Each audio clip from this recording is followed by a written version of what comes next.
This is a presentation by Inspire Ministries, a nonprofit ministry helping people to live a life of passion, purpose, and praise. This series is based on our annual seminar entitled Treasured Traditions, where we hope to inspire you to make your holiday season both meaningful and memorable by implementing faith traditions into your family celebrations. We believe this will be one of the most valuable things you ever invest in, and our hope is that as you enjoy this series, you will be encouraged, inspired, and well prepared to begin some treasured traditions this year.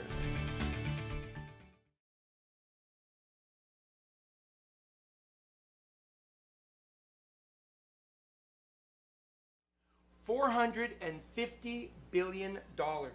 That is what the National Retail Federation estimates will be spent on Christmas gifts this year. And the statistics show that the average American family will spend upwards above $1,000 per family. It's unbelievable to think about that much money. A lot of us, we see those statistics, we read them, and we really bemoan the fact. In fact, I hear women doing it all the time that, oh my gosh, we're spending all this money on Christmas, and it's just all materialism and commercialism. Where's the real meaning of Christmas?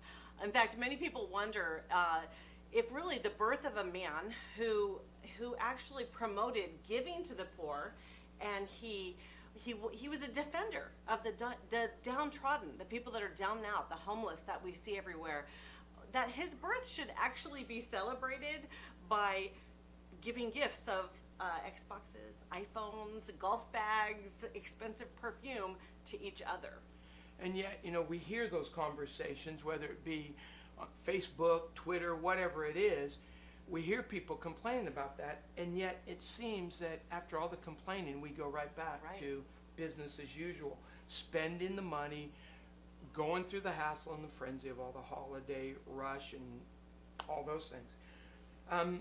Many of us tend to overgive to our children and compensate, it seems, for just the time that we don't have with them. Our life gets so busy, and is it a matter that we're trying to compensate for time that we don't get with them? I don't know. I think a lot of times too, I hear this from a lot of people, that we want to make our children's lives better than they were for us. I just want my kids to have it better than I did. I just want them to get everything they wanted, and are the things that I was disappointed in or didn't get. But do you think it really makes our children better? I'm not thinking that they're better off than they were. In fact, watching children be obsessed with gifts, and then the frustrations and the frowns and the moans you hear when they didn't get what they wanted, or they see one of the other siblings, the gift they got, and oh, I want it. And so there seems to be too often that just frustration. And disappointment. Yeah, they just didn't do what they wanted it to do. We too, as a young family, experienced all these same frustrations. Yes, we did. And thought, okay, what are we going to do? We decided we wanted our children to understand the true meaning of Christmas. We decided we want to take the emphasis off of the gifts and get it back on the spiritual, back on what we were trying to celebrate, and that was Jesus Christ. Get it out of the secular. We also wanted to use Christmas season to share Jesus with other people. There's a lot of people who cannot have Christmas, and we wanted them to have even maybe a little part of what we could have. So we began to show our children the value of giving and loving others. We want to share with you in this session some ideas that we have developed over the years.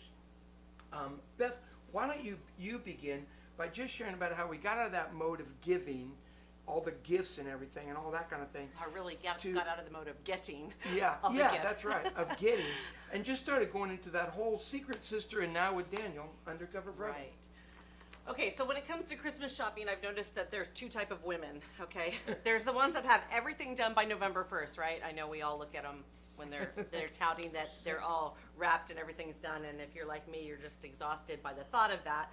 That's the first group. It's all done and ready. And then there's the second group, which may be the majority, which is, I am so stressed out. I haven't gotten all the gifts. Are they all equal? Do I have the right amount of money spent on each child? Are they wrapped? Are they together? And they're just in a frantic. And I say that women because I think most of the time the gift giving thing falls on women and not men. So Honey, go get this for so-and-so. exactly. And by December 25th, that group that is all stressed out is pretty exhausted and probably doesn't even get to really enjoy much of the Christmas season because of the frenzy of gift giving. Well, one of the fringe benefits, I guess we can call it a benefit, of being in ministry is that that translates being in ministry sometimes being broke more often than not being broke. And also having a supersized family, as you can see here by our many stockings, having a bonus plus size family is that even if we wanted to try to figure out how to get all that shopping done in a timely fashion without stress, we just couldn't pull it off between the sheer size of our family and between the financial lack of resources. It would be really hard for us to go out and be the all-out American family. In fact, when you gave that statistic about $1,000 per family, I thought, well, the average American family also has 4 people in it, so we are 2.5 that size. So we'd have to spend $2,500 if I got my math right, just on Christmas gifts. So not sure that we would have ever had that type of money in our budget. But can you imagine just the cost that it would be to a family our size? So that actually ended up being a blessing to us. First of all, I also have to say that I am not much of a shopper at all.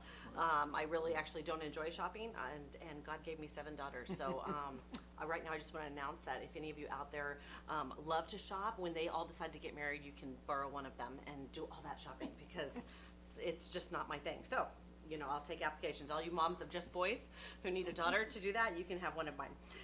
But it wasn't really hard because of that. Because I'm not a shopper, it wasn't hard to convince me to throw out the whole gamut of gift giving and gift buying for friends and family. It's not that we don't ever buy any gifts. If I see something I know my child will love, I might buy it in July and give it to them a week later because I know that it's something they really want and they will really enjoy, as well as my dear friends and family too. But the Christmas gift giving did take a little shift. A lot of times with you may feel like this too, that there's an obligation to buy Christmas gifts. If you buy me something, then I need to buy you something, right? A lot of us feel that way. There's also, a lot of the waste of gift giving. Has anybody ever gotten anything that they really didn't want or couldn't use and couldn't return, and it sat there or it went in the gift box for next year's white elephant gift, and you hope that person that gave it to you didn't see it? There is a lot of waste. A lot of people spend money on things. We all get things that we didn't really need or really want at all. So in fact, maybe all the environmentalists should get on that bandwagon of stop the waste of gift giving because we have a lot of it. There's also, of course, as I mentioned, the financial commitment. Besides our 8 children, we have 16 nieces and nephews. I have to write this down so I remember it all. 6 grandnieces and nephews, 8 siblings, their 6 spouses, plus our parents. That's 48 gifts that we would have to buy just for our family. So most of you can do the math and figure out that that's a pretty huge financial commitment. And some of you out there might have the same mass number of people which is a blessing to have that much family, but in the gift giving department, it's hard. And that doesn't count having to bring a gift for the work exchange or the teacher gift exchange or the women's Bible study that you're in that's exchanging names. There's all of that, and it's not even just the financial commitment and resources, but it's the time commitment and resources. You're giving of your finances, your time, everything is spent, and it can be really exhausting. The other reason it was easy to kind of throw out that crazy gift giving thing is the like you shared, the greed and the ungratefulness that you see. In our very early years, before we kind of decided we needed to switch things up a little bit, I remember sitting on Christmas morning, and we had young kids at the time, and them just, throwing the paper open and just gift after gift after gift, and just getting all of this. And at the end of the time, there wasn't any fulfillment, and it was more. It actually bred this greedy, I want. Is that all? Is there anything more? And the living room was a mess, and there's paper everywhere, and of course the 2-year-old was more interested in the paper than the gift that they got anyway. So it really, the attitude was part of the thing that we didn't like. So all that to tell you that 18 years ago, I look back with incredible thankfulness and gratefulness that we had a season of our life that changed all this really once and for all, even though we already kind of didn't like it, and had already been rethinking it. We had a circumstance in our family that completely laid it to rest. And about 6 months before Christmas in 1997, we had both lost our jobs. So we had no income, and at that point we had 4 children. And so Christmas was coming around, and we were trying to, eke by in different ways, and we truly didn't have any money to do any Christmas gifts, like nothing at all. So it really began us the process of rethinking how we were going to celebrate Christmas, and I really truly am thankful. That's one of the greatest blessings that came out of that time for us. We wanted to keep it simple. We knew that. We wanted to have time with our family and friends. And we wanted to actually enjoy celebrating Jesus, so the birth of Jesus. And we wanted the freedom to enjoy that without the stress of that gift giving. So we had a very simple Christmas that year. And the little money that we did have, that was mostly blessings of gifts that people gave us for us to enjoy Christmas. Instead of buying gifts for the children, we spent it on Christmas dinner and a few little decorations and a Christmas tree, and also sharing the love of Jesus with other people. So it was really actually between that defining moment and then several more years after that of financial drought, as I would call it in our family, it solidified our commitment to saying, we're going to stick with this. We're not going to go back to the Christmas craziness of gift giving. So that the tradition was born out of that, and it was called Secret Sisters. And what we decided to do, of course, I have to share with you, it was Secret Sisters for years, for almost 10 years, it was the Secret Sisters. And then in 2007, God decided to give us a boy. And so when he was born, we had to kind of switch. We couldn't just keep calling it Secret Sisters. So thanks to, I was blogging at the time a lot, and thanks to my blogging world, I kind of sent out a contest, and we came up with a new name. So it's now called the Secret Sisters and the Undercover Brother. And so that's our new name, is Secret Sisters and the Undercover Brother. So this is how that works for us. Every year after we've decorated the Christmas tree, which if you have watched that video, that's kind of a special event and a special tradition in our family. But after that's done and we've read our Tale of Three Trees and the lights are on and we have our hot chocolate or our eggnog, we sit down and we put all the kids' names in a box, and we draw. They each draw out one name, and we actually too. We have our 8 children now. We also have a dear adopted daughter, Tiffany, who is involved in this process. And this year, we will actually have another gal, Megan, who will be part of our Secret Sister, and she has Rosie. A daughter, Rosie. So we'll see. We might all just buy Rosie gifts, so she can be like the granddaughter, Yeah. So we put those names in, and everybody draws a name. And we still do this, even though 4 of our children are grown and they're out of the house, that we're usually either Skyping them in or they're on FaceTime, and they know that we're doing this, and we pick names, and we show them, we put the phone up and secretly tell them whose name that they drew. And what they do is, it's not about buying gifts. Gifts are allowed, but that's not the purpose. What we did is, when you draw that name, that you are going to give them a gift of service throughout that Christmas season. Since we want to emphasize giving, but not just gifts, we want to train our children to serve and to live for others before themselves. So this is what the Secret Sisters do. Number one, they pray for their sister or their brother throughout the whole Christmas season. So since we draw those names, Thanksgiving weekend, the 2 days after Thanksgiving, they have the entire Christmas season to pray for them. And we use creative ways. Sometimes we send out an email list and say, what do you need prayer for this year? And everybody gets that. Or they just can look and say, I know this sister or this brother really needs prayer in this area. So that's the number one thing. Pray for that person throughout the whole holiday season. And I will tell you, it's got to feel great to know that one of your siblings is praying for you for, 3 Right. plus 4 weeks throughout that season. They also have to look for ways to bless them secretly. So they don't know who they have. Of course, there's always the guessing game of trying to figure out who has you the whole entire Christmas season. But you have to secretly bless them. So when they were all at home, it was, of course, a little easier to secretly bless them because they were here. And that would include maybe doing chores for them without them noticing. That's a big deal in our house if somebody actually does the dishes and it's not their job.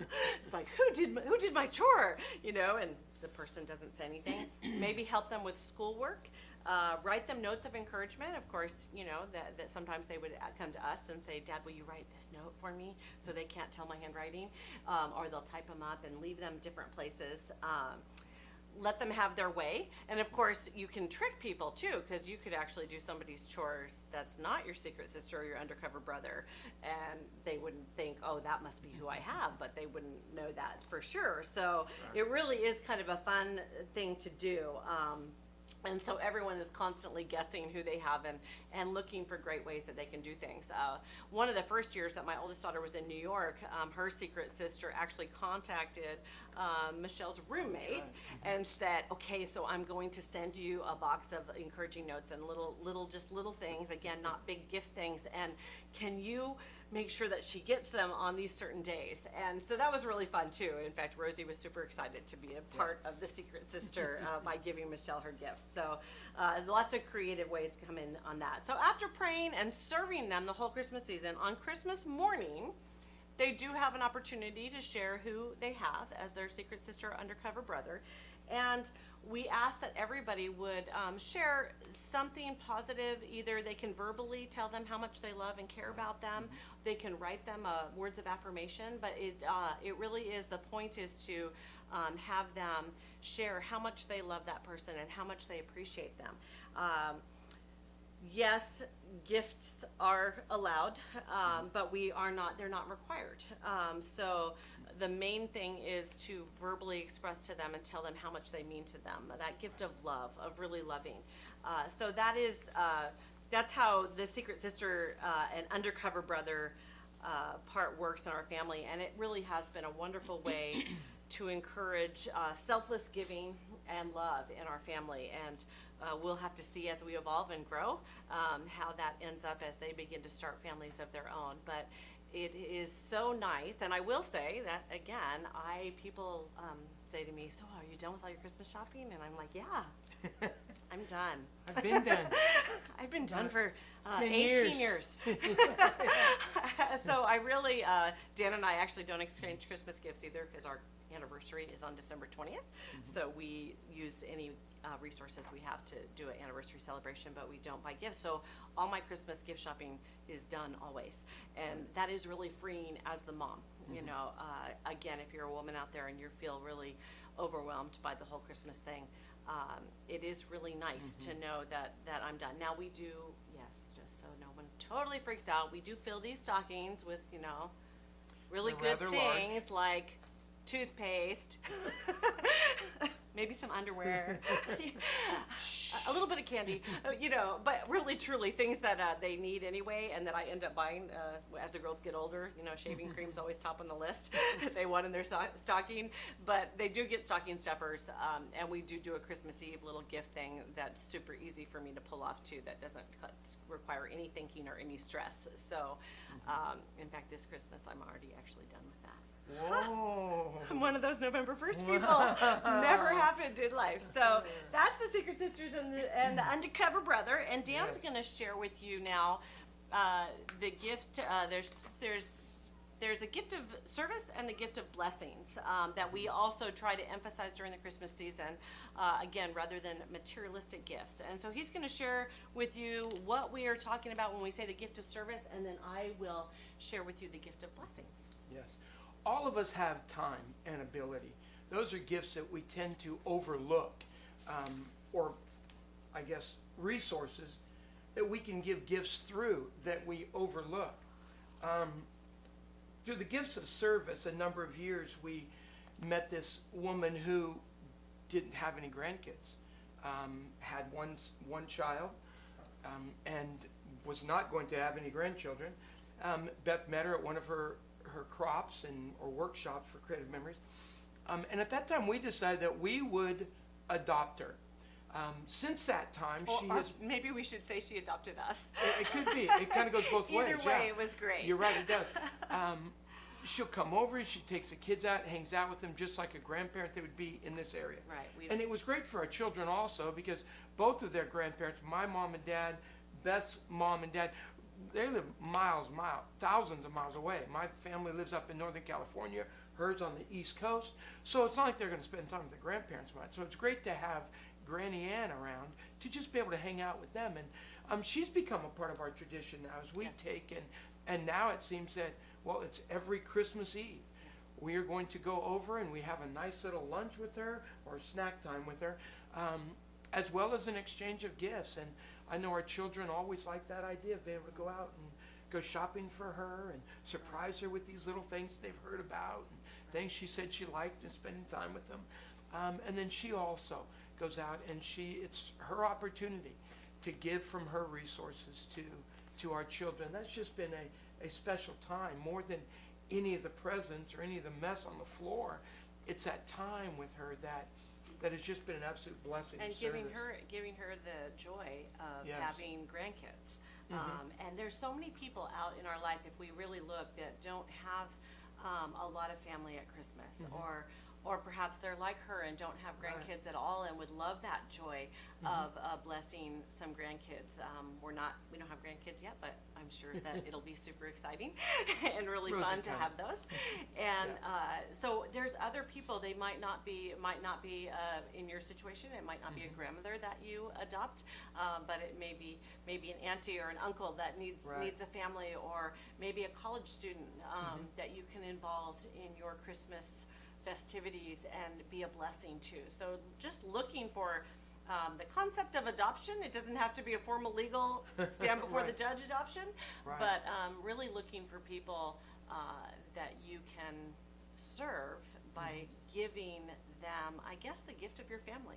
Right. That's good. I like So. that.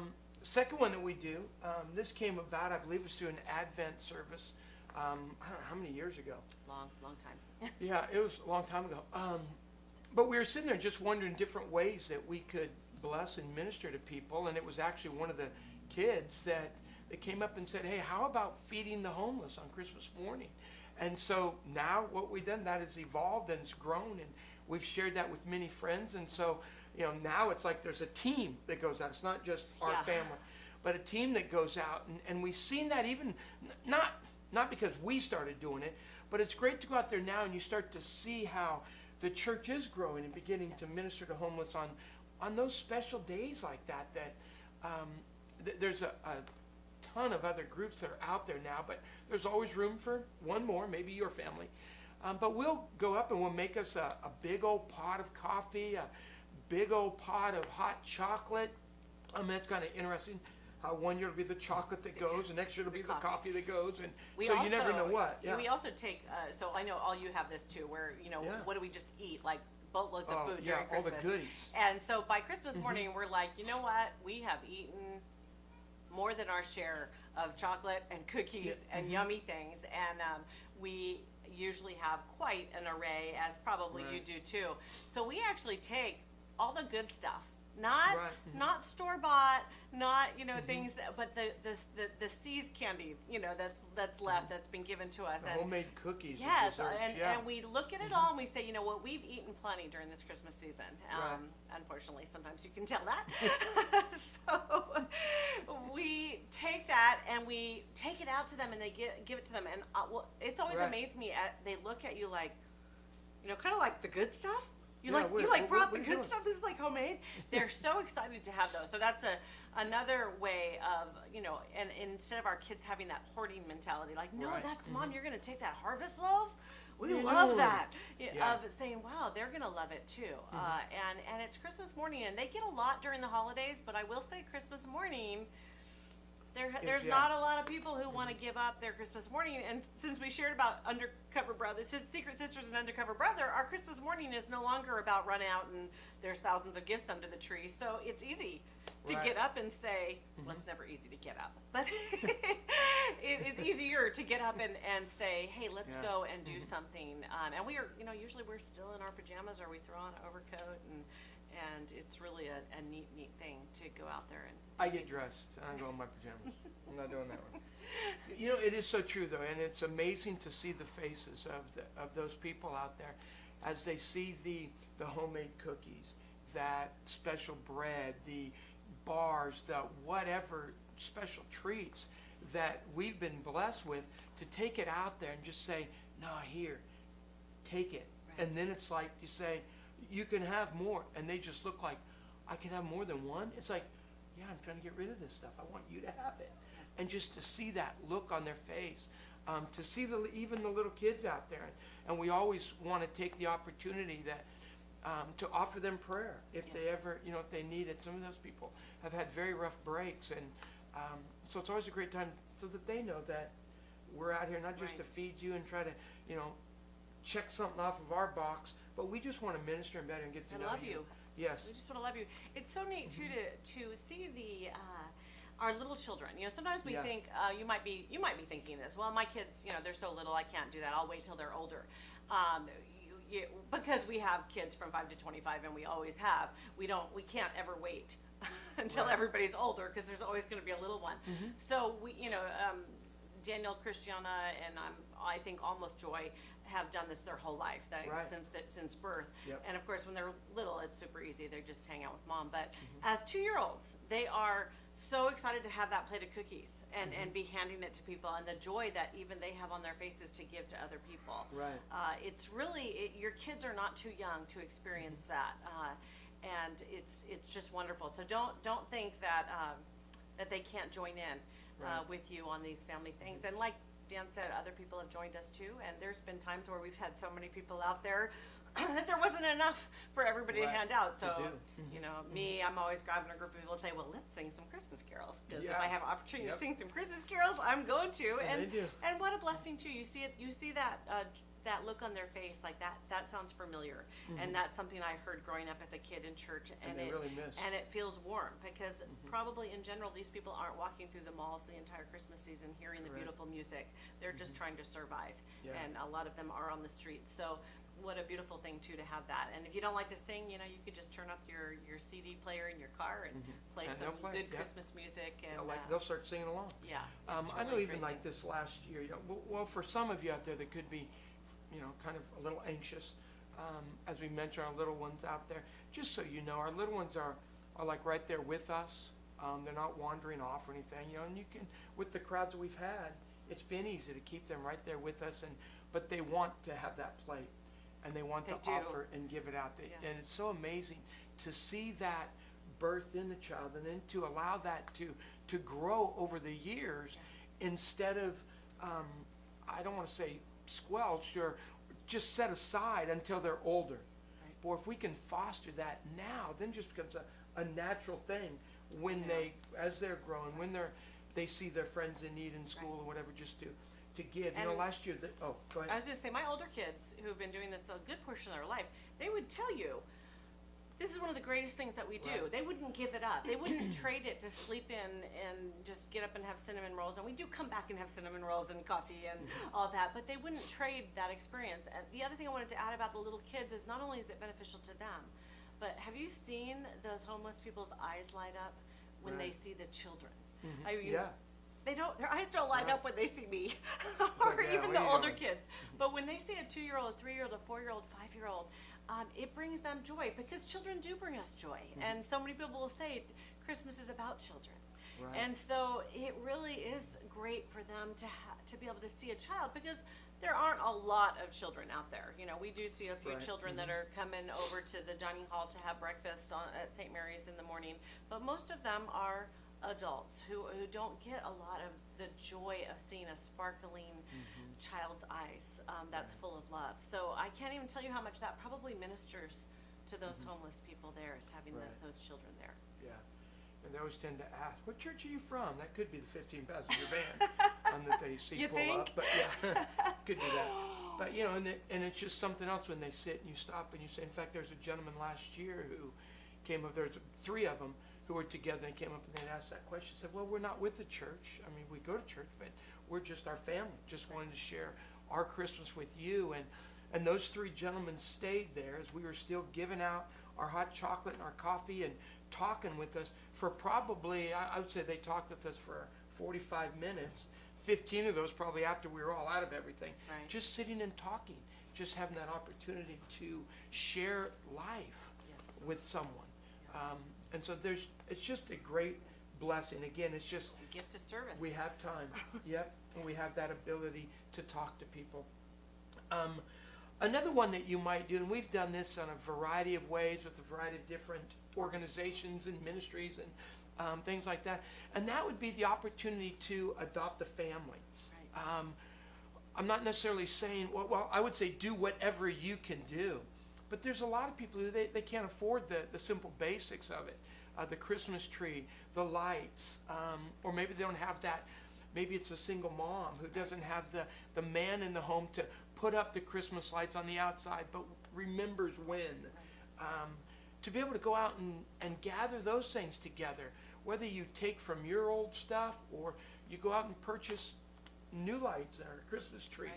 but to be able to take and bring some of those things over and maybe a couple candles or whatever, the wreath, and just adopt a family and share Christmas with them. Bring them Christmas dinner, bring them the Yes. dinner, all the fixings for the dinner, and Mhm. find out their ages of their kids and get them a few gifts. Right. This is something too. The If you little don't, if you things, don't the little have things, gloves, exactly, scarves. yeah, if you don't have an organization, we did this for years. We worked at 2 different Christian high schools. We would do it through them. We've done it through other organizations. Our homeschool co-op group is actually adopting a family Oh, this yeah. year, so there's a lot of excitement about that. But if you don't have a church or organization that you can do this, you know what? Why not get 4 or 5 of your friends together and say, hey, let's adopt a family. Let's have this be our service project this year as all Right. of our families. So, look at your closest friends or family members and then divvy it up. Say, okay, your family, you take care of the tree and the lights and all that. We'll take care of the Christmas dinner. And why doesn't that family get the gifts for the 2-year-old, the 4-year-old, and that family get the gifts for the 9-year-old, and let's meet on, December 12th, and let's all go Right. over and bless this family and bring it to them. And if you are thinking, well, I don't know any families that would need that, listen, I was go just to gonna ask your you that. women's Yep. center, go to your homeless shelter. Even though, obviously you can't do that for someone who's homeless necessarily, they're Right. where they're not gonna put their tree up next to their tent. So there's no electricity, but they do know of people who aren't homeless, but who are in need. You could go to, in our area, you could probably go to Helping Hands, and find people that are down on, some money and resources to be able to have a nice Christmas for their kids. The Child Abuse Prevention Council would be another great place. All sorts Yeah, of local places, churches also. local churches that might know of somebody, because there could be a family within your very own community that looks on the outside like everything's okay, but maybe they were like us 18 years ago and they didn't have any money. Right. And I'm telling you, we had a tree that year because of good friends who came and said, here's some money, we know you go cut down your tree every year, we want you to do it this year. Right. And we had Christmas dinner because people brought us over boxes of food. So we've been on that end of it, not in an official coordinated way, but what a great thing for families to get together and do. And again, it's a gift of service. Yes. So let me carry on into the gift of blessing. So we've talked about the ideas for a gift of service. What is a gift of a blessing? And this is something that we have several traditions, and the main reason that we do them is to bless people and to give people maybe the gift of an experience as well as our time. And so this has been really a neat thing to watch develop over the years too. Most of these things we've been doing probably for at least 15 years, and some of them we've been doing our entire married life. So there's I'm going to give you 3 specific examples that we would consider this is a gift of blessing to the people in our life, to our family and friends, to the people that we love. So you Right. might not get a Christmas gift from us. And let me just interject Yes. this right here, just so you know, with all of these things, and we've tried to get this across in each of these sessions, all of these have grown and evolved over the Yes. years. None of them started where we are today. Right. They all started different, however it is that we could start them. Small. You start small, yeah, and build from there. Right. And sometimes you may have Right. to take a step back Right. and then kick it into gear again. Yeah. But don't be overwhelmed by all of it. Right. Begin somewhere is still the. So one of our oldest gift of blessings that we have done really began this very, very early in our marriage, and that was having a Christmas open house. And we started doing this back in 1991.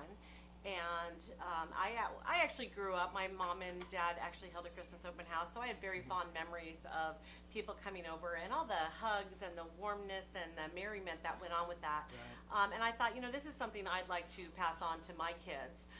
But over the years, I've realized actually what a blessing it is. In fact, when we invite people, we say, come on over and get your holiday hug and share a cup of warm Christmas coffee with us and some goodies. And we just open up our home for about 4 or 5 hours, except for the people Right. that stay till midnight or 2 in the morning, and then it's a little bit longer. But it's our gift to them. It's our gift to all of our family and friends. Come over and share some time of fellowship and some wonderful Christmas joy with the Lambden Right. family.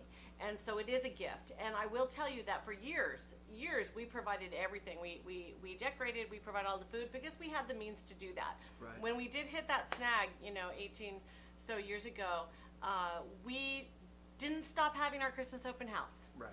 We added, bring a holiday snack to share.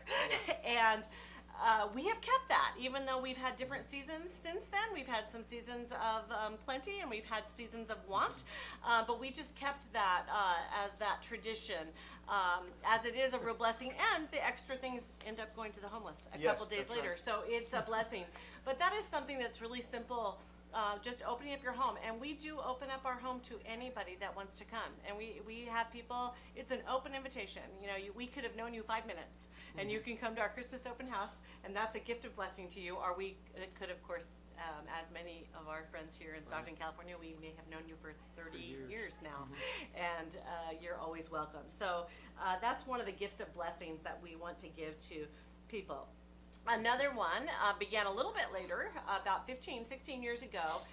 We began a gift of a mother and daughter tea. We had no idea when we started our family that God would just keep giving us girls, and He did, and it was super fun, and we loved it. Just have to add here, we weren't trying to have a boy when we had that, number 7 boy, trying to have a baby, and we got one. So we had these girls, and of course, girls like to dress up. They like to have something fancy, and there's something special about a mother-daughter relationship. And we had actually driven up to get our tree one year, and we went by Lockford, and we saw this tea house, and they were having a Christmas tea. And I thought, that would be really kind of fun to do, just a little tea party with the girls. They were all pretty young at that point. I think, probably our oldest at that point was 10, so they were like 10 and 8 and 7, 6, and Grace was just a baby. And I said, let's do this, girls. Let's have a mother-daughter tea, and you can invite your few friends, and you can invite their moms, and I have some Christmas china, because I've been blessed and inherited some amazing china from some people, and we'll have a Christmas tea, and that'll be our gift. And this was during a season of more want and need than being blessed financially. And this will be our gift to your friends, is that we'll have some tea sandwiches and some cookies, and we will just enjoy some time with them and praying for them, and of course singing some Christmas carols, and also giving the girls a chance if they want to play the piano or do a poem or tell a story. So kind of that whole presenting that they used to do back in the day, where each of the girls had the opportunity to present their gifts to one another. So we began to do that, way back in 1999, and we have continued that. And what started as a little teeny mother-daughter tea with 2 little small tables in my dining room has grown to, because those girls kept coming and they kept getting older and getting more friends, and nobody wanted to be left out. So I think the grand total that we've had in our home for our mother-daughter tea has been 68 people, and you'll see some pictures there up of those events, and you think, how do you fit 68 people in your 1,400 square feet home? Very creatively. We still don't know. And we do have to move out our furniture, so we always pray it doesn't rain that day, or we have actually been known to borrow the neighbor's garage to put our couches and our furniture in. So it has become just really a gift of blessing that people look forward to. And again, there's been times where we couldn't always afford all those tea sandwiches, and then we would just assign some of the moms and daughters to, you take care of the cucumber sandwiches, you take care of the egg salad sandwiches, and everyone's just excited to do that, and we have a great time. The third gift of blessing that we want to share that has become a tradition in our family, and this has been a tradition just for about as long as the mother-daughter tea, and that is the gift of blessing people by coming and caroling to them. And at this point, you know that I like to sing, and I've taught my kids to like to sing, and Dan has joined us in the liking to sing thing. And whoever's at our home during that time, we almost always go a couple days before Christmas, and we make a list of people that we want to bless. Sometimes those people are in rest homes. We've gone to some very dear, sweet Sister Lillian and sang to her in a rest home. She taught my kids when they were really little, and she's an elderly saint. And we've gone to people who we know have lost a loved one that year, and they're suffering. They need some joy and some happiness. People that are sick and hurting. We've also gone to people who we just thought, you know what, they've been such a blessing, and we love them, and we want to bless them this year. So everybody kind of gets to throw in some names, and of course there's some, once you start doing this, people are like, you have to come again next year, please come, or we're having a party, come by and sing.